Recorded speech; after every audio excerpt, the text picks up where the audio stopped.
Hur, Robôs Universais de Rossum, de Karel Čapek, traduzido e adaptado por Rogério Pietro. O início. O vermelho contaminava todas as cores, empurrando a sala para um tom de entardecer que anunciava uma noite muito escura. Paredes e teto, antes brancos, eram tomados pela cor inflamada do sol a se pôr fraco e triste no horizonte. Pela grande vidraça entrava aquela claridade poente, e por ela também era possível ver a encosta lá embaixo e o cais, tudo tomado pela mesma luz passageira do fim do dia. Rossum via tudo aquilo como uma moldura de inestimável beleza, um pano de fundo mutante que tinha como única função guarnecer sua obra máxima. Sentado em sua poltrona de couro, ele passara as últimas horas contemplando a própria criação, às vezes em silêncio, outras tentando interagir para acompanhar a evolução da sua invenção. Rossum admirava o resultado da sua pesquisa como uma criança que vê um recém-nascido pela primeira vez. O velho Rossum nem se importava em estar há quase 3 dias sem dormir. Seus olhos avermelhados como o pôr do sol davam mostras de cansaço extremo. Ele, porém, se sentia ainda exultante como um jovem que não quer saber de dormir. Depois de passar 10 anos naquela ilha estudando uma forma de criar um ser humano sintético, o velho Rossum se permitia se entregar à loucura de passar tanto tempo sem dormir. Aquilo era praticamente uma comemoração de protesto, que ganhava ainda mais força quando ele se lembrava de que o seu odioso sobrinho não dava mais crédito às suas ideias. Sabendo da importância do momento, o cientista havia deixado uma câmera de filmagem ligada o tempo todo, plugada na tomada e em um laptop que gravava tudo o que acontecia na sala. O jovem sobrinho, que também carregava seu nome, era talvez a única pessoa que acreditava na pesquisa de Rossum. Por causa disso, o velho cientista convidara o parente para viver com ele na ilha. No início, o jovem foi de grande ajuda, sempre muito interessado em aprender. Depois, as ideias diferentes começaram a entrar em conflitos cada vez mais passionais. Enquanto o velho Rossum tinha como objetivo mostrar ao mundo que a vida era um acidente químico, o jovem Rossum sonhava com o ganho financeiro. A situação foi piorando a cada ano e se tornou insuportável desde que o velho conseguira pela primeira vez criar um ser humano artificialmente, 3 dias antes. No auge de sua conquista científica, o velho Rossum foi obrigado a se fechar naquela sala para não ter de encarar o odioso sobrinho. Rossum ergueu os óculos e coçou os olhos. Suas mãos tremiam e mais uma vez ele fez força para se manter acordado. Olhou para o relógio na parede e viu que eram 19 horas e 17 minutos, hora em que o sol se poria por completo naquela ilha, naquela época do ano. O ser humano artificial se mexeu no meio da sala. Talvez ele estivesse acompanhando o movimento do sol, até que finalmente este desapareceu na curva do oceano. Sentado sobre a mesa que ficava perto da vidraça, o sintético olhou para o lado e voltou sua atenção para as coisas ao seu redor. A estante encostada na parede tinha livros, revistas, conchas e amostras de organismos marinhos conservados dentro de vidros com formol. Também havia um terrário com um casal de salamandras vivas. Aquelas salamandras eram a base do segredo de Rossum, e elas viviam apenas naquela ilha. Ninguém mais sabia, mas vinha delas o conhecimento do controle, da diferenciação e regeneração celular. Rossum descruzou as pernas e se inclinou para a frente, interessado no que ia acontecer. O sintético estava de costas para ele e usava uma roupa básica de algodão branco. Descalço, ele exibia uma pele quase perfeita, apesar dos primeiros sinais de espasmo muscular, anúncio de que o curto tempo de vida do homem artificial estava chegando ao fim. Ao lembrar que teria pouco tempo, o velho Rossum ficou em pé e deu poucos passos pela sala, apenas o suficiente para entrar de novo no campo de visão da sua criatura. O sintético olhou para ele com um olhar diferente, mais lúcido do que da última vez, o que assombrou Rossum. O velho cientista estava maravilhado por descobrir como a inteligência do novo ser se desenvolvia tão rapidamente. Ele aprendera a falar logo no final do primeiro dia, e agora, no terceiro dia, quando o intelecto finalmente dava sinais de maturidade, o corpo apresentava sinais de falência. Era uma pena, pensou Rossum de forma muito prática.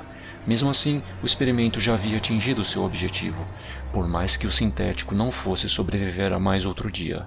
Não havia espaço para emoções ou empatia. A coisa mais importante era o coroamento dos esforços depois de uma década de tentativas.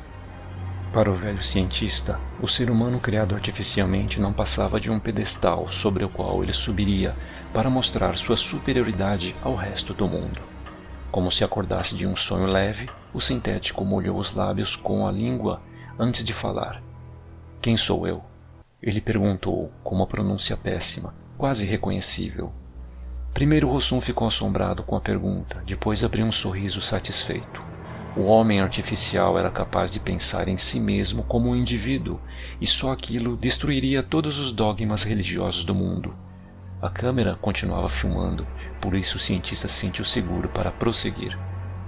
Você é um ser humano artificial, uma maravilha da vida que eu criei ao longo de uma década. De onde eu vim? Ele perguntou confuso, tentando entender o que as palavras do seu criador significavam. Eu criei você, respondeu Rossum, cheio de orgulho. Ele sabia que suas palavras ficariam gravadas para a eternidade, por isso se colocou em postura solene. O sintético voltou os olhos para o oceano e ficou pensativo alguns instantes, para depois encarar seu criador com interesse renovado. E quem criou você? Perguntou ele com um tom de voz mais lúcido. Rossum quase riu alto.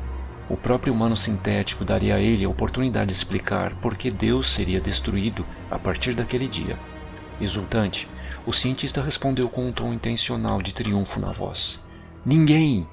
Ninguém me criou e ninguém jamais criou qualquer outra pessoa igual a mim. Os humanos, como eu, são o resultado de combinações químicas aleatórias que, por um grande acaso, culminaram na vida, na evolução das espécies, desde a célula primária até nós, humanos, capazes de questionar nosso próprio destino. Por que você me criou? O sintético quase interrompeu o discurso de Rossum. Para provar que a vida é um acontecimento bioquímico e nada mais, disse o cientista. Para provar que Deus não existe. O que é Deus? Perguntou o homem artificial com interesse verdadeiro. Deus é uma invenção, Rossum ergueu a voz naquele momento, verdadeiramente irritado, não com o sintético, mas com todos aqueles que haviam duvidado da sua capacidade de criar um ser humano artificialmente. Uma mentira que as pessoas criaram para se sentirem melhor diante das desgraças. As pessoas acham que foram criados por Deus. Ah, quanta ignorância! Não existe essa coisa de criador. Deus é uma ideia tola a ser destruída. E essa é a sua missão existencial, meu filho querido. Você vai matar Deus. Minha missão? Sussurrou o sintético, voltando a encarar o movimento ondulante do mar lá embaixo. Ele ficou em silêncio por um minuto, pensativo, raciocinando e construindo alguma coisa na mente. Ao seu lado, o velho Rossum observava com interesse cada vez maior, parecendo um alucinado prestes a chegar no auge da crise. Sim, respondeu o cientista, mais controlado. Durante muito tempo, eu pesquisei um princípio bioquímico capaz de organizar as células-tronco dos seres vivos. Cometi muitos erros, esbarrei em problemas que pareciam insolúveis, mas nunca desisti. Finalmente descobri o fator orgânico. Você é o resultado de 10 anos de espera e trabalho solitário. E agora é hora de mostrar ao mundo que eu consegui criar vida. Eu criei o primeiro humano artificial. Eu criei você, meu filho. O sintético olhou para o cientista, atraído pelo poder daquelas últimas palavras. Era impressionante como a lucidez dele parecia ter dado um salto nos últimos 5 minutos. O novo olhar dele parecia absolutamente inteligente. Se você me criou, então você é o meu Deus? Ele perguntou. Rossum hesitou, não por receio de dar uma resposta, mas porque percebeu que o que diria em seguida seria a conclusão do trabalho mais importante de sua vida. De peito estufado e voz embargada, ele respondeu, sim, eu sou o seu Deus. O sintético olhou para o nada por um breve instante, então saiu de cima da mesa em que estava sentado e caminhou calmamente até o cientista.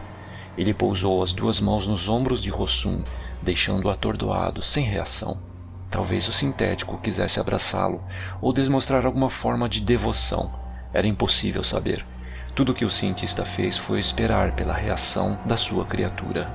As mãos grandes e fortes do sintético pesavam nos ombros dele e se moviam em espasmos como se procurassem um lugar onde encaixar. E foi então que, quase mecanicamente, ele disse: "Minha missão é matar Deus." Rossum arregalou os olhos e tentou se livrar das mãos pesadas que já se encaixavam em seu pescoço. Ele percebeu o erro que havia cometido, mas era tarde demais. Gritou até esvaziar os pulmões e depois não conseguiu fazer o ar voltar para eles. O sintético agia, movido por algum instinto estranho que dizia a ele que o formato do pescoço humano era feito para caber entre as mãos. Por isso ele havia procurado os ombros e, quando encontrou o ponto frágil, sentiu que cumpriria sua missão mais facilmente, apertando ali com força. Rossum se debateu e esperneou sem sucesso. A visão escureceu e os pensamentos incongruentes vieram em cascatas. Entre as coisas que passaram por sua mente antes de apagar, o velho cientista comparou o humano artificial a um computador que obedece ordens e computa friamente. Também pensou se as pessoas dariam crédito ao seu estudo científico depois de assistirem ao vídeo da sua morte. Seu último pensamento, no entanto, foi se perguntar se o maldito sobrinho ficaria feliz ou choraria sua morte. Sem chegar a uma resposta, ele morreu nas mãos da sua criatura. O sintético, inexpressivo, se deu conta de que seu Deus estava morto. Soltou o corpo no chão como quem descarta um objeto qualquer. O cadáver de Rossum caiu barulhento e torto no piso, e o sintético voltou para se sentar sobre a mesa, sem olhar para o corpo nenhuma vez. Algum tempo depois, o jovem Rossum bateu à porta. "Tio", ele perguntou do lado de fora, e ouviu um grito. "Está tudo bem aí?"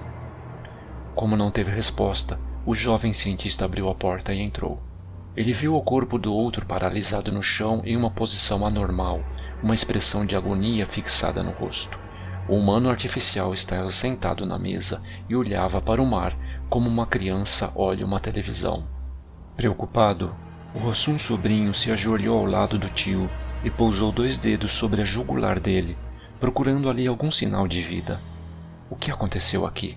ele perguntou ao perceber que o tio já estava morto. O humano criado em laboratório encarou o jovem Rossum com ar sério. "Você também é um deus?" perguntou ele. Por algum motivo, o cientista teve um vislumbre do que havia acontecido naquela sala. O sintético, ele notou com assombro, era mais inteligente do que ele esperava. Tudo aquilo parecia horrendo e interessante ao mesmo tempo. A morte do tio também era horrível e conveniente por diversas razões. Rossum sabia que a criação do tio não viveria por muito mais tempo. Talvez tivesse mais 1 ou, com sorte, 2 dias de vida. Ele também percebeu a câmera filmando a sala. O que quer que ela tivesse capturado, seria melhor desaparecer para sempre da história. Foi por isso que ele pensou em uma resposta rápida. "Não", disse o jovem Rossum, "eu não sou um deus." Mudando a expressão facial para uma condição de tranquilidade indiferente, o sintético voltou a olhar o mar sendo engolido pela escuridão da noite. O cientista percebeu aquilo. Daquele dia em diante, seus interesses não mais seriam colocados em segundo plano, mas o segredo de como criar seres humanos em larga escala poderia, finalmente, ser usado para algo mais prático do que contendas filosóficas não lucrativas. O jovem Rossum se permitiu sorrir por dentro.